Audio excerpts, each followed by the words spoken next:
बृहन्मुंबई महानगर पालिका शिक्षण विभाग, श्रीमती रजनी अशोक कदम, दुर्गादेवी शर्मा उच्च प्राथमिक मराठी शाळा एल विभाग। आज हम पढ़ने जा रहे हैं सुलभ भारती। सुलभ भारती बृहन्मुंबई महानगर पालिका की तरफ से कक्षा 8वीं विषय हिंदी और हमारा विषय है मातृभूमि, जो हमारी पहली कविता है। इस कविता में सबसे पहले कवि राम प्रसाद जी बिस्मिल, इनका हम परिचय लेंगे। प्रस्तुत कविता में क्रांतिकारी एवं स्वतंत्रता सेनानी कवि राम प्रसाद बिस्मिल जी ने मातृभूमि के प्रति अपने प्रेम एवं भक्तिभाव को व्यक्त किया है। यहाँ आपने मातृभूमि की सेवा करने और देश हित में न्यौछावर हो जाने की लालसा व्यक्त की है। इनका परिचय हम देते हैं आगे। वह यह है इनकी तस्वीर, और साथ ही साथ जब इन्हें अदालत में रखा गया था तब कोर्ट में ले जाते वक्त वह एक गाना या एक कविता रोज पढ़ते थे।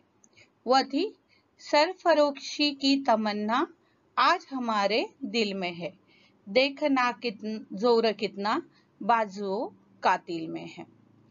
तो बिस्मिल जी की यह गजल क्रांतिकारी जेल से पुलिस की लारी में अदालत में जाते हुए और अदालत में मैजिस्ट्रेट को चिढ़ाते हुए और अदालत से लौटकर वापस जेल आते हुए कोरस के रूप में गाया करते थे। जी हाँ बच्चों, बिस्मिल जी की यह गजल क्रांतिकारी जेल से जाते वक्त, जेल में आते वक्त या कोर्ट में वह गाया करते थे। इससे उनको बहुत सारी प्रेरणा मिलती थी और बिस्मिल के बलिदान के बाद तो यह रचना सभी क्रांतिकारियों का मंत्र सा बन गया था। यानी यह गजल इतनी मशहूर हो गई है कि पूछो मत। इस तरह से बिस्मिल जी का परिचय, और हम यह भी देंगे कि प्रस्तुत कविता में उन्होंने स्वतंत्रता सेनानी राम प्रसाद बिस्मिल जी ने मातृभूमि के प्रति अपने प्रेम एवं भक्तिभाव को व्यक्त किया है। यहाँ आपने मातृभूमि की सेवा करने और देश हित में निछावर हो जाने की लालसा भी उनमें जबरदस्त थी। उनका जन्म 1897 में शाहजहांपुर उत्तर प्रदेश में हुआ। मृत्यु 1927 में गोरखपुर में हुई। उनका परिचय भारत के महान स्वतंत्रता सेनानी ही नहीं बल्कि उच्च कोटि के कवि, अनुवादक, भाषाविद व साहित्यकार भी थे। आपने देश की आजादी के लिए अपने प्राणों की आहुति दे दी। सरफरोशी की तमन्ना आपकी प्रसिद्ध रचना है। बिस्मिल इस उपनाम के अतिरिक्त आप राम और अज्ञात इन नामों से भी लेख और कविताएं लिखते थे। जी हाँ, उन्होंने कितने उपनाम धारण किए थे? बिस्मिल, राम और अज्ञात। उनकी प्रमुख कृतियां है मन की लहर, आत्मकथा आदि। उनकी प्रमुख कृतियां है मन की लहर, आत्मकथा। कवि अपनी मातृभूमि से अपने मन की बातें करते हैं। कवि कहते हैं कि आज वो जो कुछ है वो अपनी मातृभूमि की वजह से है। हे मातृभूमि, तेरे चरणों में शीश नवाऊं, मैं भक्ति भेंट अपनी तेरे शरण में लाऊं। हे मातृभूमि, तेरे चरणों में शीश नवाऊं, मैं भक्ति भेंट अपनी तेरी शरण में लाऊं। यानी कि कवि अपनी मातृभूमि से अपनी मन की बातें करते हैं। कवि कहते हैं कि आज वे जो कुछ भी है सिर्फ और सिर्फ मातृभूमि की वजह से है। इस भूमि में उन्होंने जन्म लिया, उन पर इस तरह से संस्कार हुए हैं कि वह इतना प्रगल्भ व्यक्तिमत्व उनका बन गया है और इसी वजह से आज उनकी पहचान उनके देश से होती है, उनकी पहचान उनके देश से होती है। और इसीलिए मातृभूमि यानी अपने देश के प्रति अपना सम्मान वह माथा झुकाकर, उनके चरणों में माथा झुकाकर करते हैं। वह जो कुछ करेंगे वह अपनी मातृभूमि को अर्पण करेंगे, ऐसा वह कहते हैं। एक बार मैं फिर से दोहराती हूँ। कभी अपनी मातृभूमि से अपनी मन की बातें करते हैं, कभी कहते हैं वे आज जो कुछ भी है वह सिर्फ इसीलिए है कि ये सभी संस्कार उन्होंने मातृभूमि से पाए हैं, और इसी वजह से उनका जो व्यक्तिमत्व, अच्छा व्यक्तिमत्व तैयार हुआ है, वह अच्छा व्यक्तिमत्व उन्हें अपनी पहचान देता है, और यह पहचान उनको मातृभूमि से प्राप्त हुई है। और इसी के वजह से वह अपने देश के प्रति माथा झुकाकर अपने देश को सम्मान देना चाहते हैं, और यह भी वादा करते हैं कि जो कुछ करेंगे अपने मातृभूमि के लिए करेंगे। वह अपने मातृभूमि के प्रति इतने भक्तिभाव रखते हैं कि वही अपने देश को, देश की सेवा समझते हैं, देश के लिए मर मिटने के लिए तैयार है। आगे हम देखेंगे, शीश नवाऊं मतलब सिर झुकाना। शीश मतलब सिर और नवाना मतलब झुकाना। माथे पे तू हो चंदन, छाती पे तू हो माला, जीवा पे गीत तू हो मेरा, तेरा ही नाम गाऊं। माथे पे तू हो चंदन, छाती पे तू हो माला, जीवा पे गीत हो मेरा, तेरा ही नाम गाऊं। यानी जिस तरह से हम टीका माथे पर लगाते हैं और भगवान की तरह, या फिर जब भी हम कुछ काम, अच्छे काम करते हैं और उसका पुरस्कार प्राप्त होते हैं, तो उसके बदले हमें माला पहनाई जाती है, पुरस्कार स्वरूप हमें माला ही पहनाई जाती है। तो कवि कहता है कि मेरा देश यह मेरे लिए पुरस्कार समान है, मैं अपने देश के लिए पहचाना जाता हूँ, यह मुझे पुरस्कार समान है। और इस प्रति मैं कृतज्ञता कैसे व्यक्त करूंगा? तो अपने देश के प्रति अच्छे गीत गाकर, अपने देश का गुणगान गाकर, इस तरह से वह प्रकट करते हैं। माथे पे तू हो चंदन, छाती पे तू हो माला, जीवा पे गीत तू हो मेरा, तेरा ही नाम गाऊं। फिर से एक बार दोहराती हूँ। कवि कहते हैं, माथे पे चंदन लगाती हूँ, वह भी मेरी मातृभूमि की कृपा है। छाती पर माला धारण की है, उसमें भी मेरी मातृभूमि की पहचान है। मैं जैसे ही टीका लगाती हूँ तो सब पहचान लेते हैं कि ये भारत से भारतीय है। और जब भी मुझे कोई पुरस्कार प्राप्त होता है, तब भी मेरी पहचान मेरे देश से होती है, और इसी में मुझे कृतज्ञता, इस प्रति मैं अपनी कृतज्ञता व्यक्त करता हूँ। उसमें मेरी मातृभूमि की पहचान है, इसीलिए खुशी से झूम कर गाने लगूं तो जो भी गीत मेरे मुंह से आएगा वह मेरी मातृभूमि का गुणगान होगा। झूमकर या आनंदित होकर जब भी मैं कोई गीत गाऊं तो वो कैसे हो, मेरे मातृभूमि के प्रति कृतज्ञता व्यक्त करने वाले गीत मेरे मुंह से निकल आए, मेरे मातृभूमि के प्रति समर्पण की भावना रखने वाले गीत मेरे जीवा पर, मतलब जीभ पर हो, मेरे मुंह में हो, और मेरा नाम कि मैं भारतीय हूँ, मैं भारतीय हूँ, यह नाम मेरे मुख में हमेशा रहे। माथे पे तू हो चंदन, छाती पे तू हो माला, जीवा पे गीत तू मेरा, तेरा ही नाम गाऊं। अगला चरण देखते हैं। जिससे सपूत उपजे श्री राम कृष्ण जैसे, उस धूल को मैं तेरी निज शीश पे चढ़ाऊं। जी हाँ, मेरी मातृभूमि इसलिए जानी जाती है कि ये श्री भगवान श्री कृष्ण की भूमि है। मेरी मातृभूमि इसलिए जानी जाती है कि वह श्री राम जी की भूमि है, जिनमें राम जी पैदा हुए, जिनमें श्री कृष्ण का वास है, श्री कृष्ण के संस्कार है। तो राम जी, इनका उदाहरण क्यों दिया है कवि ने? क्योंकि उनके जितने गुण किसी मानव में हो ही नहीं सकते। श्री कृष्ण भगवान जी, जिनका जन्म ही संकट में हुआ और आखिर तक जिन्होंने संकटों से लड़ते रहे, लेकिन फिर भी दूसरों की भलाई करते रहे।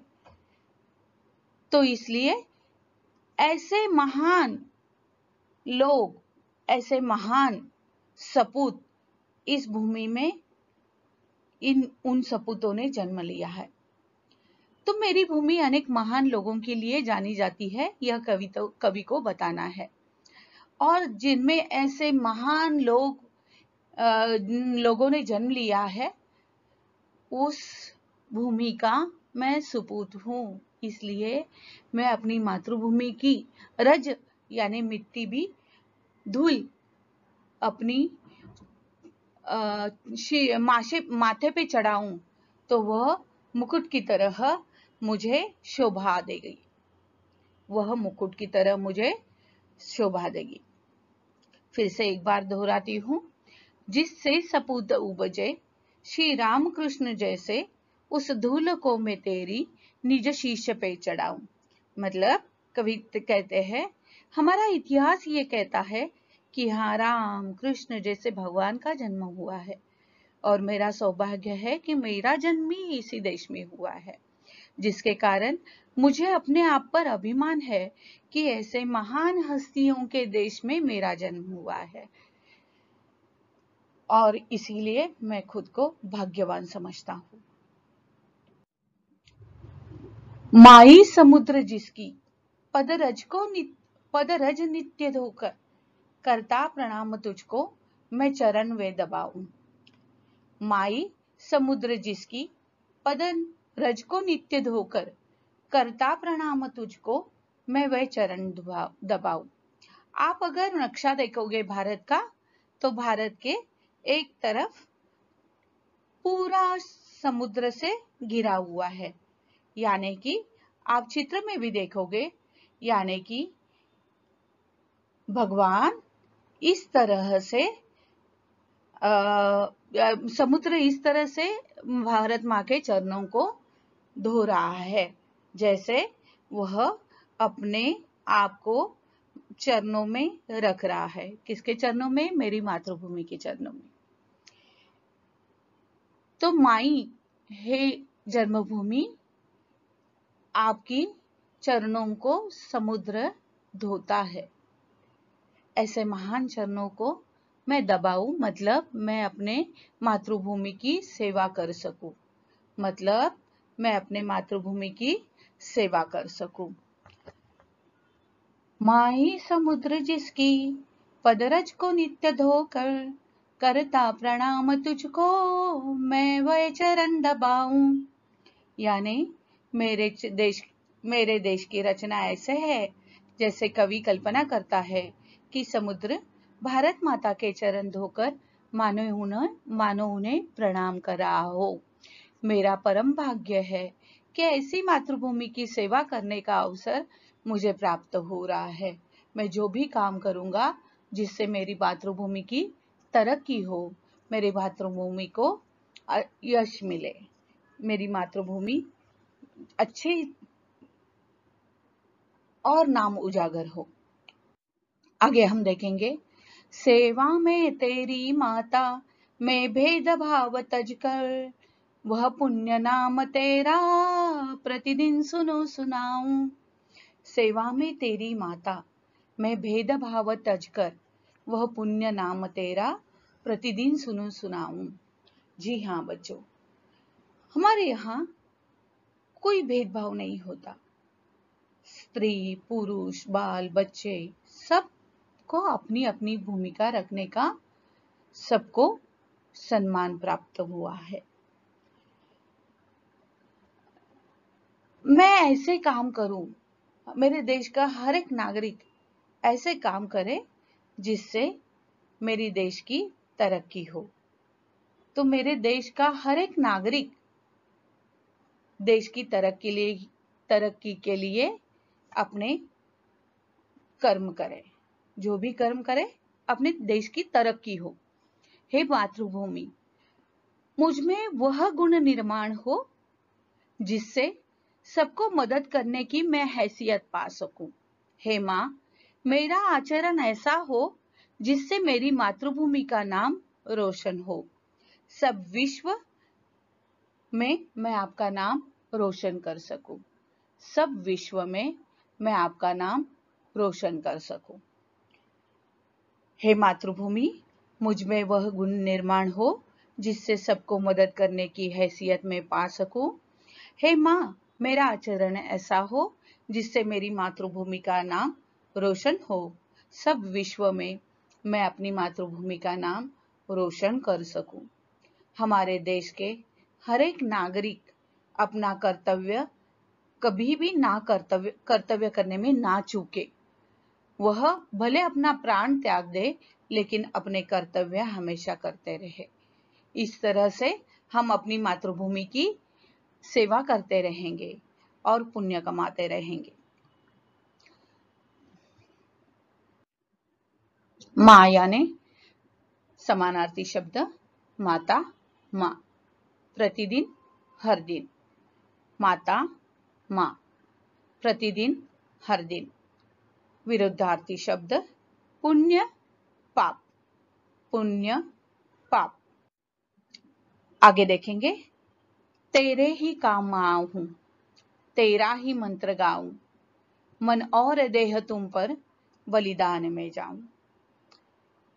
मैं उठते बैठते जागते सोते बस यही सोचूं कि मैं अपने ऊपर गर्व कर सकूं कि मैं अपनी भारत माता का सपूत हूं।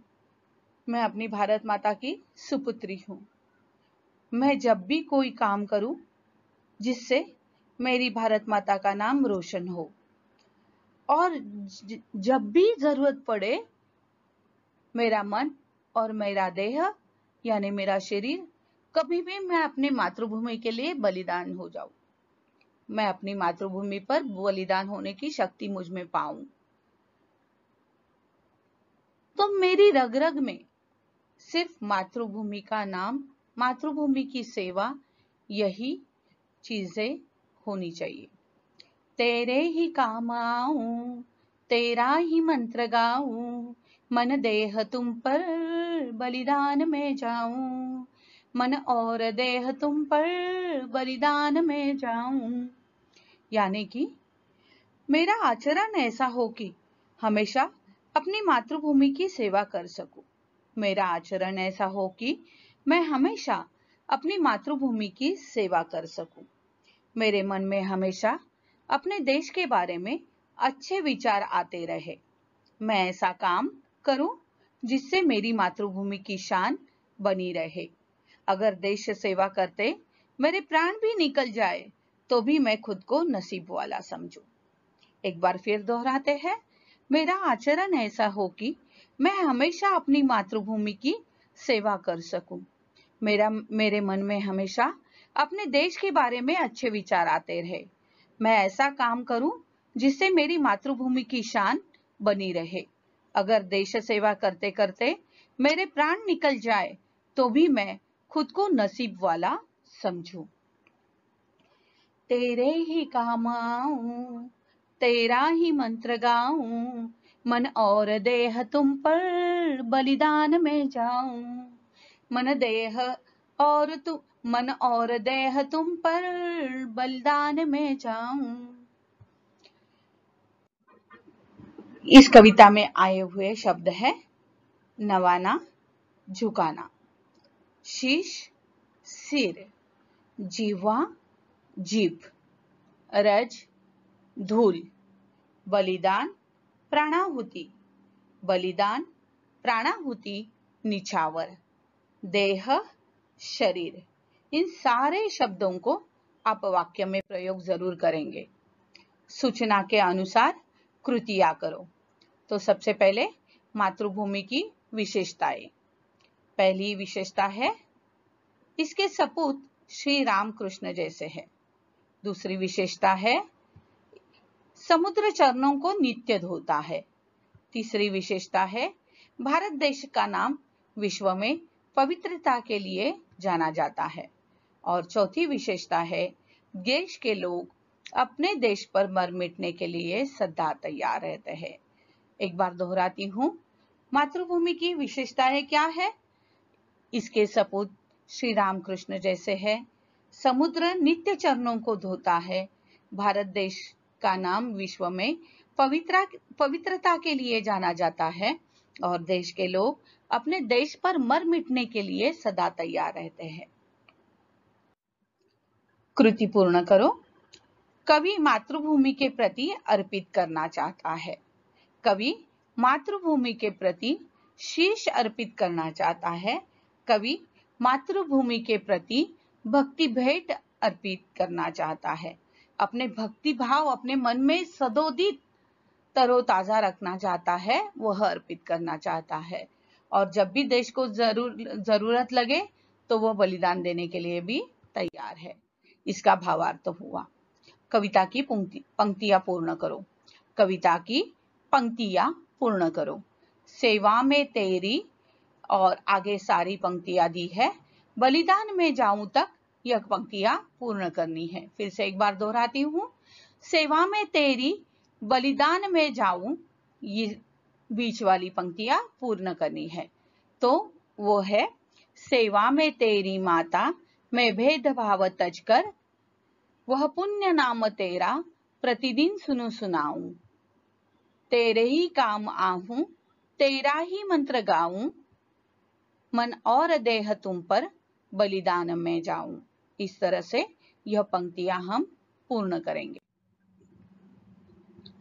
उसके बाद आगे है, निम्न विराम चिन्हों के नाम लिखकर उनका प्रयोग वाक्य में करो। इस तरह का जब प्रश्न आता है तो हमें विराम चिन्ह के नाम लिखने हैं। जैसे पहला खड़ी रेखा है, उसे हम विराम, पूर्ण विराम कहेंगे। फिर दूसरा चिन्ह है वह अर्ध विराम है। तीसरा चिन्ह है वह प्रश्न चिन्ह है। चौथा है निर्देशक चिन्ह। पांचवा विस्मयाबोधक चिन्ह, एकल उद्धरण चिन्ह या एकहरा उद्धरण चिन्ह और दोहरा उद्धरण चिन्ह।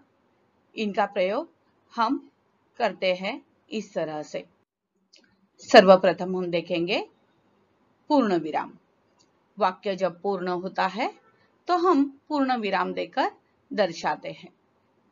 मैं घर जा रहा हूं, तो हूं के बाद हम पूर्ण विराम देंगे। यो अर्ध विराम, दो वाक्यों के बीच में जब विश्राम आ जाता है तब वह विश्राम अर्ध विराम से दर्शाया जाता है। जैसे समायोजक चिन्ह है, यह वाक्य और आगे है जैसे, और वाक्य अगला खत्म हो जाता है, तो दो वाक्यों के बीच यह अर्धविराम लग जाएगा। प्रश्न चिन्ह, यानी यह किसका छाता है, तो प्रश्न चिन्ह लग जाएगा। आगे है निर्देशक चिन्ह।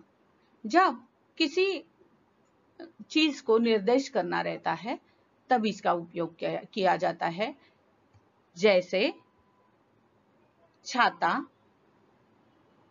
काला, बटन वाला, इस तरह से आपको निर्देश देने हैं, तब यह चिन्ह बताया जाता है। विस्मयादि बोधक चिन्ह, अरे वाह तुम आ गए, तो अरे वाह के बाद ये विस्मयादि बोधक चिन्ह लग जाएगा। जब जैसे बिस्मिल जी अपनी देश सेवा के प्रति बहुत बहुत निष्ठा रखते थे, तो बिस्मिल यह नाम हमें बहुत ज्यादा दिखाना है, तो उसके लिए हम यह बिस्मिल, यह शब्द एकल उद्धरण चिन्ह में बताएंगे। जब हमें किसी के उद्गार दिखाते रहेंगे तो वो दोहरा उद्धरण चिन्ह हम यहाँ दिखाएंगे। तो इन सारे उद्धरण चिन्ह को, इन सारे विराम चिन्हों को आपके बुक में, किताब में जहां जहां उपयोग किया है वह सारे वाक्य आपको आपकी कॉपी में लिखने हैं। इसीलिए मैंने आपको नहीं दिखाए, आपको ढूंढने हैं और आपको लिखने हैं। इस तरह से शब्दों के आधार पर कहानी लिखो। ग्रंथालय, स्वप्न, पहेली, कांच। अभी यह मार्गदर्शक कहानी है। तो जिस तरह से शब्दों के आधार पर कहानी कैसे लिखनी है या संकेत दिए हैं, तो संकेतों के आधार पर कहानी कैसे लिखनी है, इसका एक उदाहरण देखेंगे, फिर आप ये कहानी लिखोगे।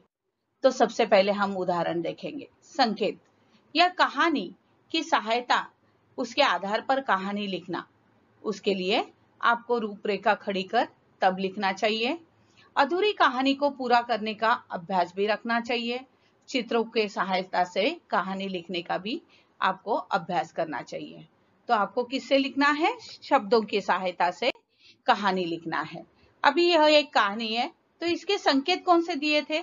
तो संकेत दिए थे नटखट लड़का, भेड़िया आया चिल्लाना, आसपास उसकी रक्षा के लिए लोगों का दौड़ आना, लड़के को मजाक और आनंद का अनुभव, सहायकों का निराश लौटना, वास्तव में भेड़िया का आना, पुनः चिल्लाना, सहायकों का नहीं आना, लड़के का भेड़िए के द्वारा खा जाना।